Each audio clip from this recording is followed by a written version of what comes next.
Bonjour, bonsoir, ça dépend à l'ère à laquelle vous suivez cette vidéo. Dans cette vidéo, nous allons parler du modèle des RH de Lisée et Pichot.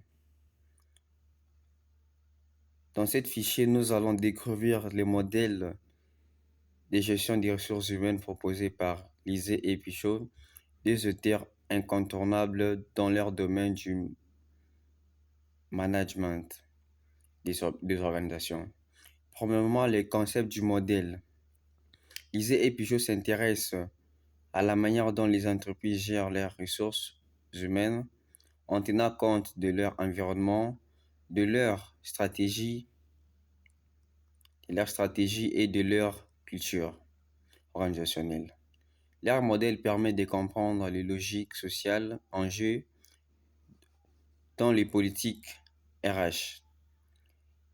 Deuxièmement, il existe quatre logiques d'action en RH.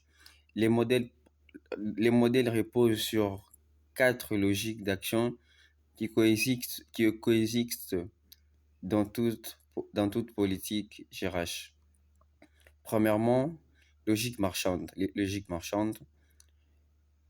Les salariés est vu comme une ressource économique.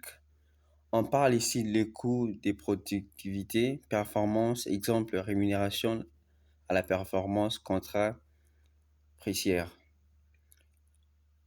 Deuxièmement, les logiques juridiques.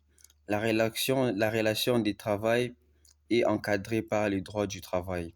Exemple, gestion des temps, congé, res- respect des procédures. Troisièmement, les logiques managériales. Les salariés est vu comme un acteur stratégique. Exemple, formation, gestion des carrières. Quatrièmement, les logiques identitaires. L'individu cherche à donner du sens à son travail. Exemple, reconnaissance, sentiment d'appartenance. Troisièmement, nous allons voir un équilibre stable.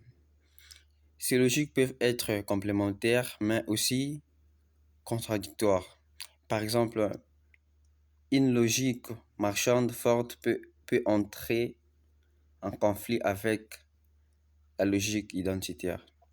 Quatrièmement, l'application concrète. Imaginons une entreprise qui veut réorganiser son service RH. Elle doit combiner ces logiques pour respecter les obligations légales, juridiques, améliorer la productivité marchande, impliquer les salariés managériales, renforcer la culture d'entreprise identitaire. Pour la conclusion, les modèles de Lisée et Pichot montrent une bonne gestion RH repose sur un équilibre entre plusieurs dimensions sociales, économiques et humaines. Merci pour cette vidéo.